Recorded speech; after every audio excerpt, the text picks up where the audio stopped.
You're on. Okay, the common ground sign's still up. Hi there. I'm Linda Van Hart, Visual Arts Coordinator for Common Ground on the Hill. Welcome to our Friday night gallery talk. As a famous Scottish poet said, the best laid plans of mice and men ganged after glee. And that's what's happened with tonight's well-planned gallery talk. Our Scott scholar, Phylicia Ghee, had an unparalleled opportunity and she took it. She was offered the job as the 21st official United States Capitol photographer. There have only been 21 in the history of that job, and she is the most recent recipient of that job, which we thought was going to start next week, which would have given her plenty of time to interview her very talented grandfather in his studio and do this gallery talk herself. Unfortunately, they pulled her in 2 weeks ago, and she is probably just leaving DC now. And because of the newness of the job, the commute, her desire to do a good job and give it her all, she has not had time to film that video. So my generous and skilled assistant, Carol Riley, and I have put together a representational gallery talk so that you can meet through video and photograph Edward Ghee and Phylicia Ghee. On the gallery talk on the website at the end, the last Friday gallery talk, you will see quite a few contacts that you can click on and go to their website. If you Google Phylicia Ghee, you'll get about 3 pages of contact information. She's only about 30, but she has been an active artist from a young age.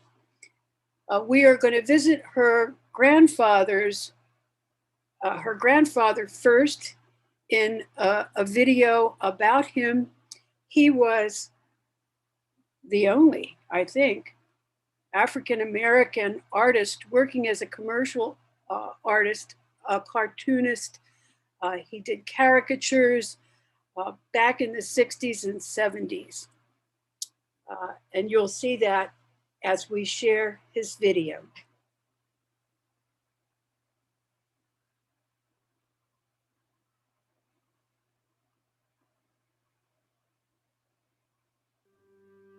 When I was a kid, I used to draw on a paper bag all the time. I never had any art supplies, nothing like that. I was drawing people. They wanted to be drawn on a horse, or you had to have that skill to draw people in situations. And I loved it. Issues started to happen with my eyes. I couldn't see the people as well. I couldn't see their features as well. I had my first cornea transplant on my right eye. A year later, my left eye. So I had to stop doing caricatures for a while.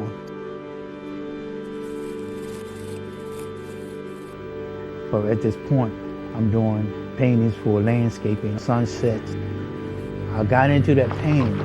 I got involved with the shading and shadow, man. And nothing could pull me away from it.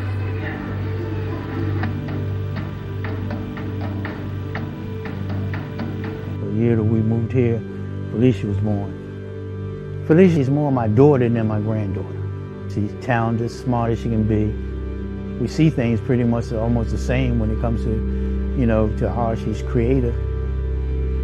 Art, doing caricatures and everything, something that I love, but also from that point on, I love to paint. The house became a project. Putting together this color, that flower works with this flower, you know what I'm saying, that works good. And I step back, I look at that, and I said, oh man, hey, this is all art.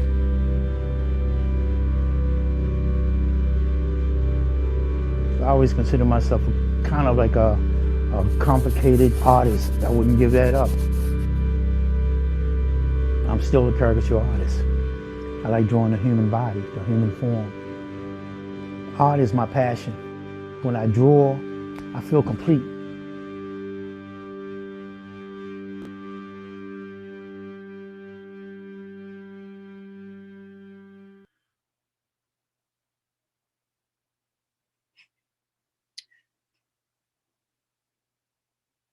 a McDaniel alumna founded Be More magazine, which has become the signature magazine about the arts in Baltimore. We're very proud of Kara Ober, her communication ability, and the fact that this publication has become so well respected. And you see here Edward and Phylicia being featured in Be More magazine. This was a 2019 article that went into great depth about their relationship, about their similarity with their passion about art. And because she's grown up in this household where art was an everyday activity, it's no wonder she has, with confidence, entered the art world at a very early age. So if you're interested in reading more about them than we're sharing with you tonight, this is Ghee and Cece when they were first married. And you can see some of his art featured here, the caricatures that he did. Very skillful, very skillfully done. A man very passionate about his art. And after many eye surgeries, he is still painting and working with color in his garden to satisfy this love he has for exercising his creativity.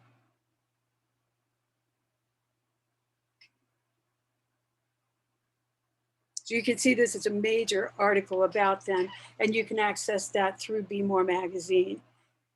This is Phylicia's website, and we're going to look at a photo series that she did of her grandfather.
We're going to share a portion of a video which precedes a full video that you will see of and by Phylicia and a videographer that she works with occasionally.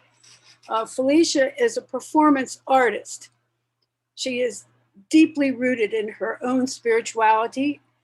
Some of these projects take as much as a decade to realize. In some cases, she'll begin one, and as she ponders and meditates on it, it continues to transform. This is called grounding. This is an excerpt from a full video.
That was an excerpt from Grounding Ceremony. The full video is 17 minutes and 21 seconds long. It has to do with a rite of passage. And we showed you that. Here she is at the beginning of it. There's some photographs here that show parts of it that we weren't able to see tonight.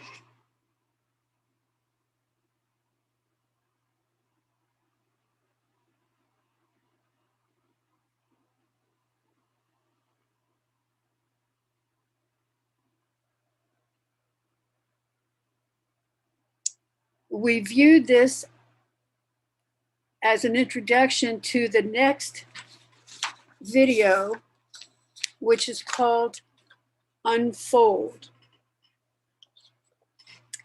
I'll be reading a text that Phylicia wrote about this video at the conclusion of the video when we look at the still photographs. This is a transformational rite.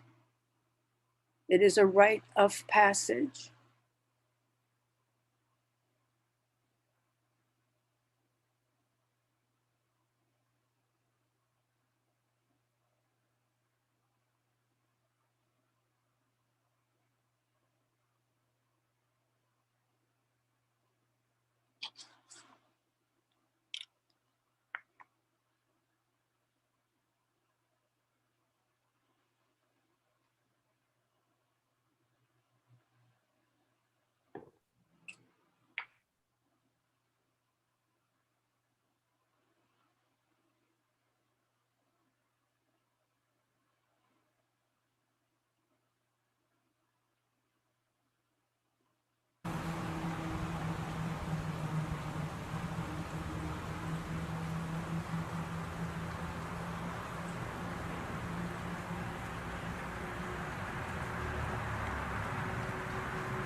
Unfold documents a metamorphic transition. Phylicia worked on Unfold for a 10-year period. Unfold began as a cast of her upper body, which she made into a pregnant form.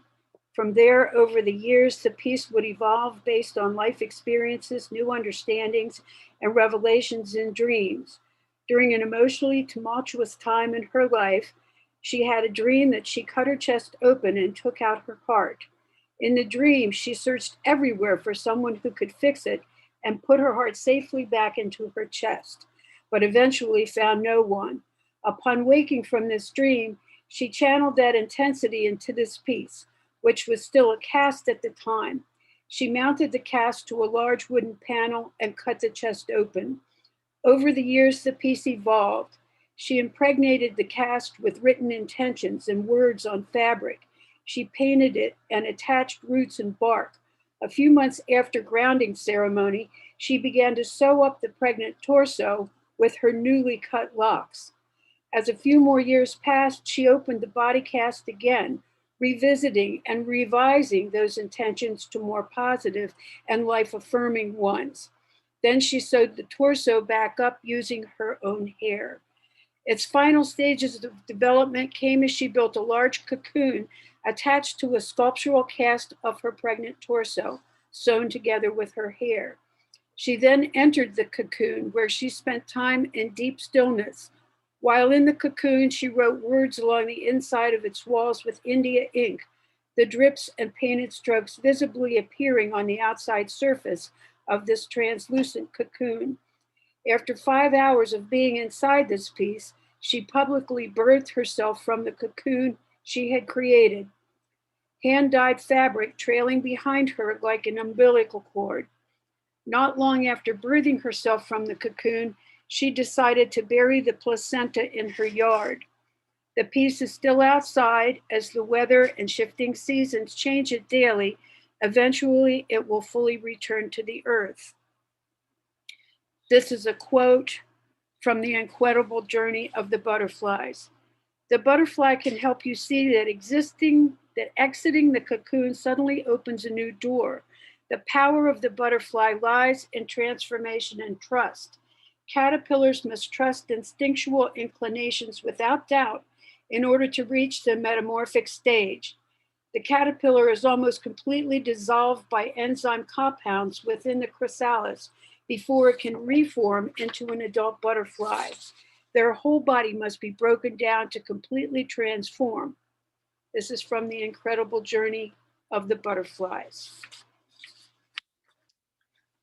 Here is the piece existing in Phylicia Ghee's backyard.